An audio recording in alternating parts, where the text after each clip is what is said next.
Siento que más que recordar, hoy en nuestro medio el reto es no olvidar la tragedia, si realmente se trata de construir un mañana distinto. Un mañana en el cual las piedras se hayan olvidado de sangrar, como le escuché decir a una mujer en Carmen de Bolívar, ciudad del Caribe colombiano. Con ese fin me embarqué a recorrer una vez más el país, en busca de la vida, y narrar luego un mínimo de esta realidad de la que no puedo desprenderme. Germán Castro Caicedo, con las manos en alto. Germán Castro Caicedo nació en Zipaquirá el 3 de marzo de 1940. Estudió en la Universidad Nacional de Colombia y actualmente es reconocido por su labor de escritor y periodista. Cuentan que cuando estaba en bachillerato leyó en una crónica en El Tiempo que le pareció maravillosa y desde ahí decidió que quería ser periodista. Germán cursó un año de antropología en la Universidad Nacional de Colombia, pero su carrera periodística se remonta al año 1962 cuando fue corresponsal taurino de El Ruedo de Madrid. En 1966 trabajó para el Diario de la República en Bogotá, en la revista Deporte Gráfico, y después entró al Tiempo como redactor donde permaneció durante 10 años. Especial fue un programa periodístico transmitido en RTI en cabeza de Germán Castro Caicedo, desde 1976 hasta 1996. Este programa es sumamente importante para la historia del mundo periodístico en la pantalla chica, porque llevó la reportería, la crónica y las entrevistas a la televisión, además de llevar las cámaras a los lugares donde no habían llegado y tocar diversos temas tabú. También, y quizás lo más importante, es que es un escritor de narrativa no ficción, uno muy importante.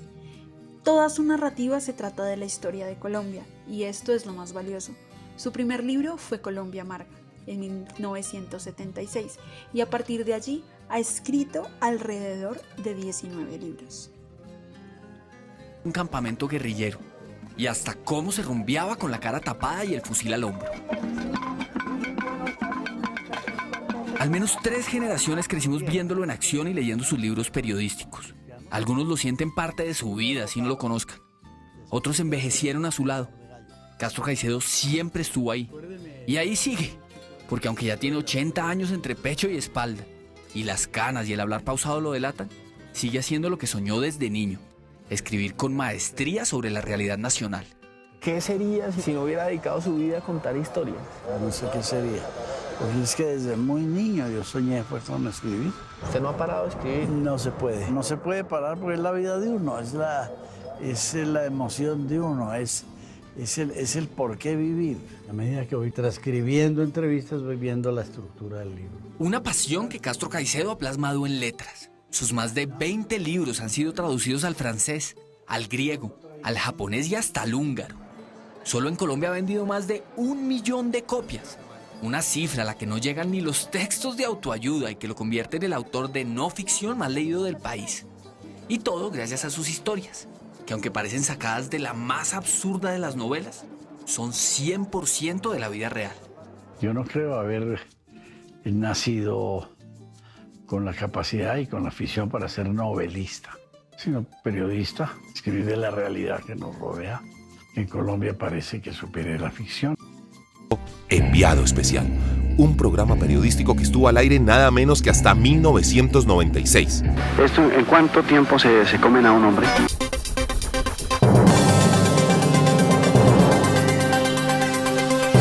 Lo que se había hecho básicamente era periodismo de noticiero, informativo. Entonces esto como que ya rompe ese bloque y es hacer el periodismo de entrevista, de crónica. Comandante Mariachi, ¿usted por qué se hizo bandolero? Perdón, ni comandante ni bandolero. He sido simplemente un campesino víctima de la violencia. Él se iba en la avioneta, montar en camión, en mula, en lo que fuera, se montaba, pura. Porque era reportería y era mostrar y recorrer el país con sus problemas, con sus ideas, con sus búsquedas. Germán Castro iba más a la parte humana, antropológica, sociológica, noticiosa, evidentemente. Mostraban esa Colombia profunda, ¿no? Esa Colombia desconocida, esa Colombia ignorada, esa Colombia a la que casi que ni vías de comunicación o de acceso había allí, ¿no? No había quien, los periódicos lo hacían, pero la lecturabilidad en Colombia sigue siendo, y era en esa época, muy baja. Este periodismo que tiene que ir a la fuente, este periodismo que entrevista, que consulta, que analiza, porque lo interesante de Enviado Especial es eso, que hace un análisis de la información que nos transmiten. Una primera unidad de periodismo investigativo la crea él en ese programa Enviado Especial. Está bien dicho, una unidad porque era casi que él solo. Sí, casi que él solo, sí. Germán Castro Caicedo era un periodista que le mostraba a uno cosas que no veía uno sino en ese programa. Hoy comenzamos tal vez la serie, yo no sé si decir más espectacular, por lo menos la mejor investigada de los últimos tiempos en Enviado Especial. Tiene que ver con exorcismo, con maleficio, con pacto con... Enviado Especial fue el primer programa que sacó las cámaras del estudio. Germán Castro habla de la importancia de la presencialidad en el lugar del que se narra y de la importancia del conocimiento del país. Algunos episodios están publicados en YouTube, en el canal de Germán Castro, específicamente 27. Algunos de ellos tocan temas como el vudú y la cultura religiosa, las creencias arraigadas en Haití, la explotación del yacimiento de carbón de El Cerrajón por parte de la compañía estadounidense Exxon, su vigencia en el país y sus proporciones de ganancia. Aparte están sus entrevistas a Gabriel García Márquez y Álvaro Fayad. Era una época que no era fácil, porque no teníamos dinero. Pero en cambio era una época muy buena porque yo estaba escribiendo como un tren,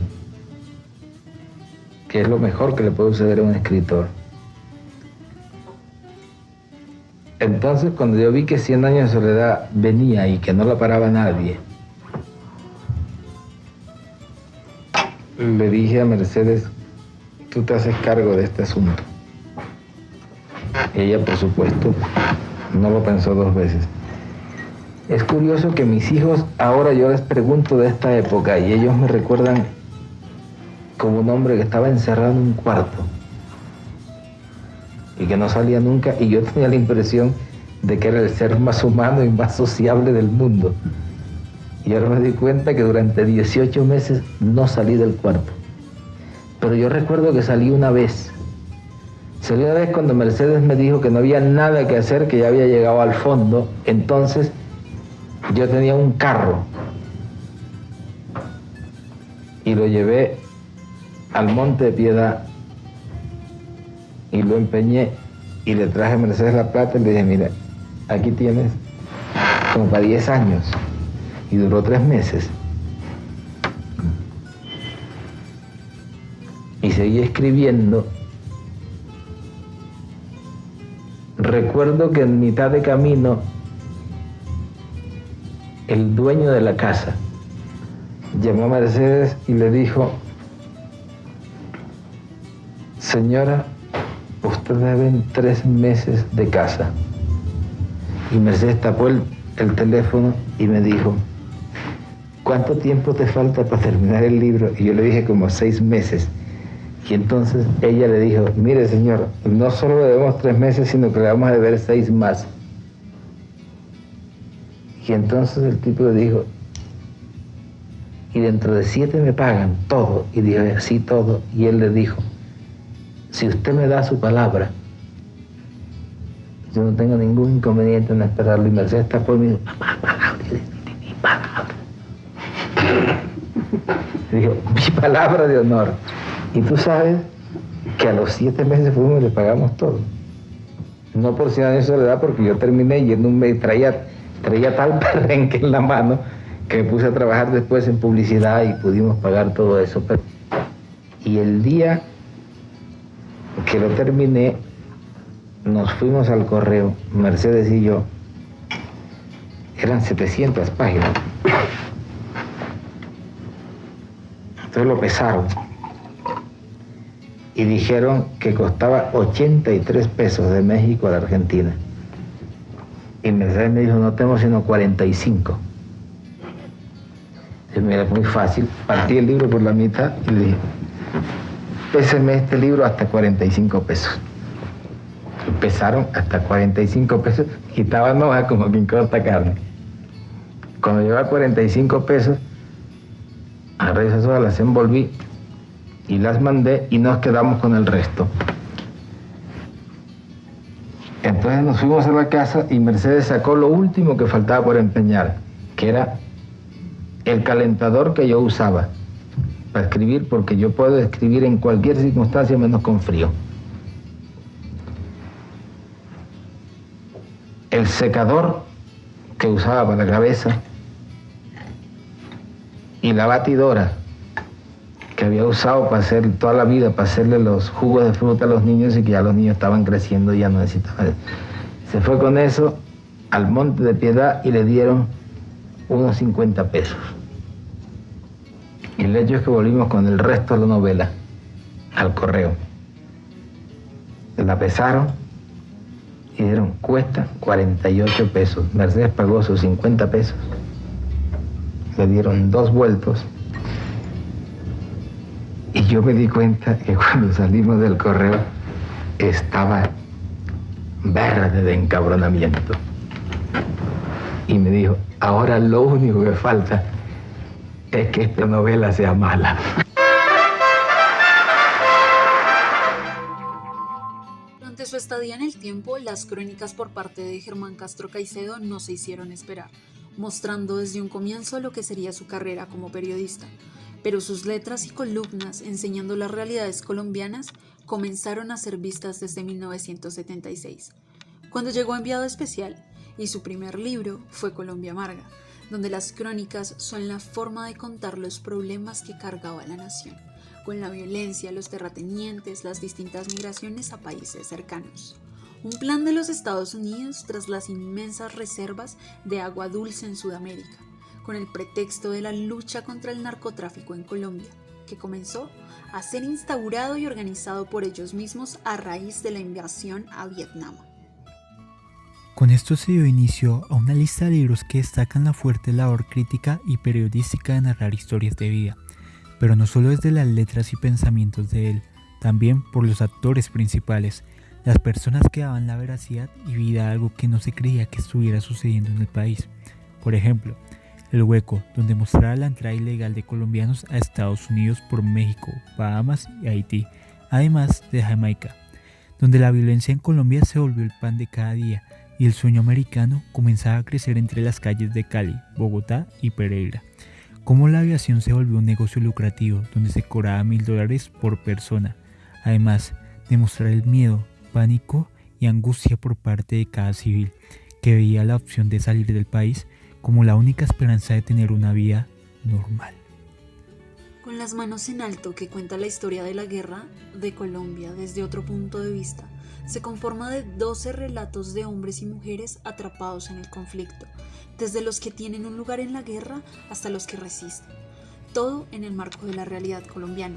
En palabras del autor, en este libro, los protagonistas son los seres inermes que me miran desde la sombra de la noche con las manos en alto, pero con la esperanza a continuar viviendo. O El Carina, que cuenta la historia de un buque que transportaba armas para el M-19 y que fue hundido por la Armada Nacional Colombiana en 1981. Esta historia es contada a partir de relatos de los protagonistas, tanto personajes que pertenecieron al M-19 como a la Armada Nacional. Y acá nos damos cuenta, una vez más, que la realidad supera la ficción. Se nos quedan fuera muchas obras icónicas del escritor, como Perdido en el Amazonas, La Bruja, Sin Tregua, Que la muerte espere, El Palacio sin máscara y Nuestra guerra ajena, entre otros varios títulos. Sin embargo, esta es una invitación a investigar más sobre sus obras y a leerlo. Les aseguramos que no tiene pérdida. Antes de terminar, es importante hacer un nombramiento especial a su última obra, Una verdad oscura, que gira en torno al Servicio de Inteligencia colombiano junto a un trabajo de investigación de la Policía Nacional, además de la particularidad de que no posee escenas de violencia. Todo lo anterior contado nos resulta extraño si recordamos su pasión por escribir, por relatar historias reales. Como hemos mencionado con anterioridad, duró 10 años en el tiempo, donde desde sus primeros días bajo el medio ya tenía una historia buena y bien estructurada, puesto que para su primer trabajo periodístico fue a Tunja, y tras recorrer más de 300 kilómetros escribió uno de sus fragmentos.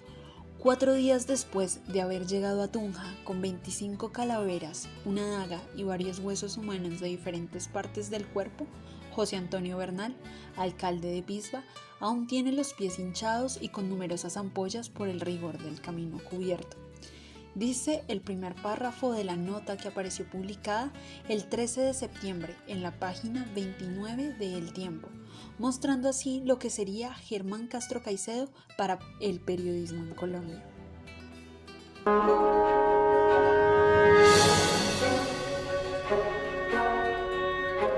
Pienso que la realización de un certamen de tanta importancia como este significa hoy un reconocimiento a la evolución de la crónica periodística en Colombia a través de 5 siglos. Es que a partir del año 1500 empezaron a llegar a esta América hispana los primeros cronistas de Indias. Como resultado, América nació ante el mundo gracias a la crónica, que desde entonces es el género mayor de nuestro periodismo. Según registros, durante los 2 primeros siglos pisaron estos suelos alrededor de medio centenar de cronistas españoles. Nuestro oficio viene de allá. A partir de entonces, la crónica ha venido evolucionando. Ella ha sido el oficio de toda mi vida. Los cronistas de Indias fueron una legión. Para mí, los que conozco me resultan inolvidables.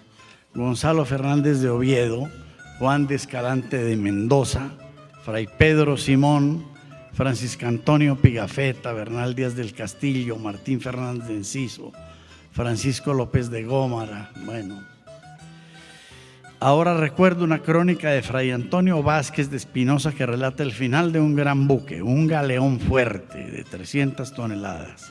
A su regreso a España, las ratas que llevaban a bordo, en parte como carne para el consumo, se produjeron de tal forma que finalmente perforaron el casco y frente a Cádiz el barco terminó en el fondo del mar. La crónica representa para nosotros un pasado periodístico insuperable. Para mí, Después de haber cursado la materia de Historia de la Comunicación Social en Colombia y después de hacer el trabajo investigativo acerca de Germán Castro Caicedo, me gustaría resaltar 2 puntos muy importantes. El primero, digamos que es un poco más general, que obviamente es la construcción de conceptos y la ampliación de conceptos que habían quedado ambiguos en semestres anteriores. Y el segundo, que es un poquito más específico, trata acerca, pues obviamente, de la ampliación de las perspectivas acerca del análisis de los medios, no solamente en Colombia, sino también en el mundo. Y sobre este último me gustaría rescatar 2 puntos. El primero es cómo se entiende la historia de los medios, que no solamente es de los medios físicos, sino también es de la construcción de narrativas por el entorno social y también por las realidades que está atravesando el país a través de los medios, y cómo esto nos permite identificarnos a nosotros mismos e identificar a los demás, y también cómo ser partícipes más claramente de la realidad. Y lo segundo, que me parece también sumamente importante, es no sentirnos ajenos a los medios, porque nosotros estamos en contacto y interacción casi todo el tiempo con ellos y estamos recibiendo información. Entonces también tenemos que saber las dinámicas que los operan, que son dinámicas de poder, que muchas veces, obviamente porque los medios no trabajan en un espectro público solamente, sino también manejan un espectro privado, estos permiten que la información cumpla como con ciertos intereses. Entonces es muy importante también hacer como una mirada crítica acerca del contenido informativo de los medios, y digamos que esto es muy importante para mí, para tener como una perspectiva muchísimo más amplia de los medios y también para hacer una crítica acerca de los mismos, y también para tener una perspectiva acerca de la educación del promedio en medios de comunicación. Muchísimas gracias.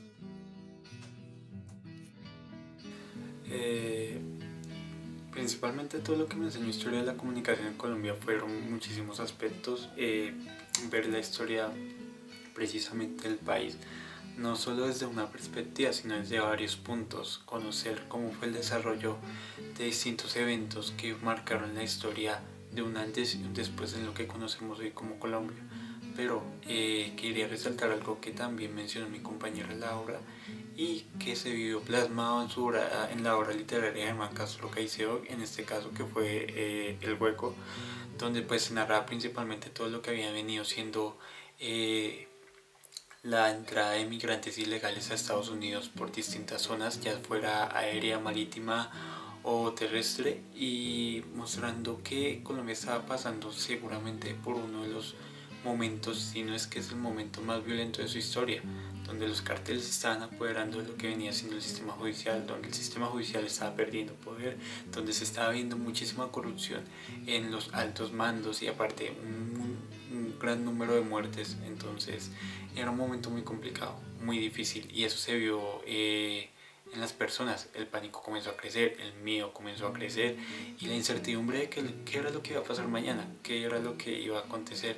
Y desde ahí se comenzó a difundir en las calles lo que venía siendo el famoso sueño americano, que se había escuchado, pero que precisamente por las circunstancias que estaban presentando era el momento preciso para literalmente ir y cumplir ese sueño. ¿Qué fue lo que pasó? Muchísima gente cuenta que a partir de sus historias hubo 3 casos muy específicos: alguien que fue por vía aérea, por vía marítima y por vía terrestre. Los que eran vía aérea eran los que tenían como la mayor accesibilidad económica, hablando en Colombia, para poder llegar a Estados Unidos. Recordemos que llevar a una persona costaba $1,000 o una no más, y que literalmente el punto de partida siempre, o bueno, el punto intermedio era Jamaica. De Jamaica se llegaba a Haití y de Haití luego se llegaba a Estados Unidos, específicamente a California. Entonces era uno de los medios más seguros y eficaces como para llevar inmigrantes. Luego está el medio marítimo, que era el que principalmente se llevó varias vías, puesto que muchas veces cuando existía el riesgo de que podían ser capturados, la única opción era una: saltar y esperar a ver qué era lo que pasaba. Y es muy triste las vías que también se perdieron por cumplir o llegar a tener como ese sueño. No era tanto llegar y hacerte la vida deseada, sino que también iba muy detrás tener esa paz y esa tranquilidad que a lo mejor en Colombia no se veía y que en otras partes del mundo pues se añoraba y que Colombia prácticamente no poseía. Sin ser más, espero les haya gustado el documental. Lo hicimos con mucha pasión, mucho cariño, y ya, espero que estén muy bien. Nos vemos en una próxima.